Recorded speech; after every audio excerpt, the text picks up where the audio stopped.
নমস্কার বন্ধুরা, কেমন আছেন সবাই? আজ আমি বানাবো আমসত্ত্ব। এই আমসত্ত্ব বানানোর জন্য আমি দুটো পাকা আম নিয়েছি। আম দুটো ভালো করে ধুয়ে খোসা ছাড়িয়ে কেটে নিয়েছি। আমার দুটো আম দুটো কালার, দেখুন, একটা হলুদ একটা লাল। আমটা ভালো করে মিক্সিতে পেস্ট করে নিয়েছি।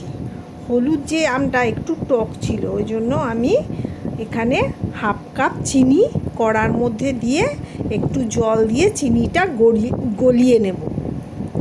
আমার এই আমসত্ত্ব যদি আপনাদের ভালো লেগে থাকে তাহলে আমার চ্যানেলটা একটু সাবস্ক্রাইব করে দেবেন।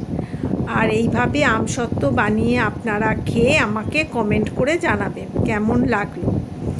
আশা করি ভালোই লাগবে। দোকানের কেনা আমসত্ত্ব তো অনেক খেয়েছেন, এইভাবে বাড়িতে বানিয়ে খেয়ে দেখবেন অনেক বেশি টেস্ট।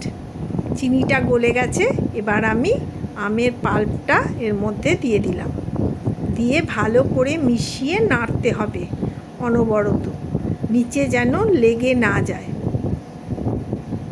ফুটে ফুটে যখন ঘন হয়ে আসবে, দেখেই কালারটা বুঝতে পারবেন, কালারটাও চেঞ্জ হবে আর কড়া থেকে ছেড়ে ছেড়ে আসবে। তখন একটু নুন দিয়ে দিলাম আমি এর মধ্যে, মিষ্টিটার ব্যালেন্স করার জন্য।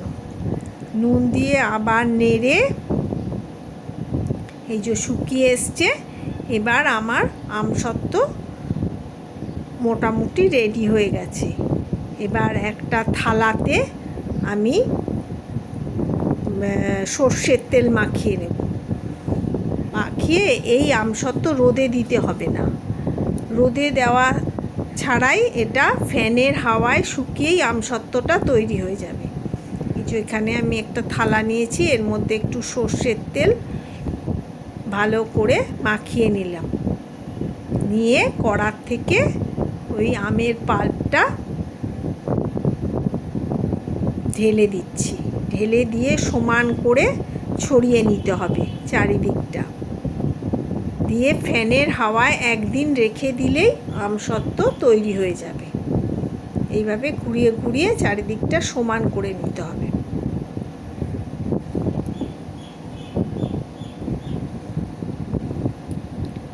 এই যে আমসত্ত্ব ঢালা হয়ে গেছে। আমি দুটো থালাতে দিয়েছিলাম, এই যে একদিন বাদে এই দেখুন শুকিয়ে আমসত্ত্ব রেডি হয়ে গেছে। এবার ছুরি দিয়ে কেটে আমি এগুলো তুলে নিচ্ছি রোল করে। আপনারা এইভাবে বানিয়ে খেয়ে দেখবেন, দোকানের আমসত্ত্ব তখন আর খেতে ইচ্ছে করবে না। বাড়ির বানানো আমসত্ত্বর টেস্ট অনেক ভালো। এই যে ছুরি দিয়ে কেটে নিলাম। এবার এই যে আমি তুলছি, দেখুন কি সুন্দর উঠে যাচ্ছে।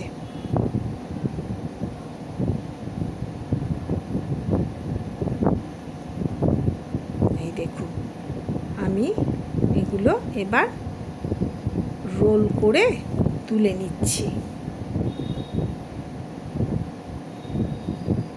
এইভাবে সব ছুরি দিয়ে কাটা অংশগুলো রোল রোল করে তুলে নিলেই আমার আমসত্ত্ব খাওয়ার জন্য একদম রেডি।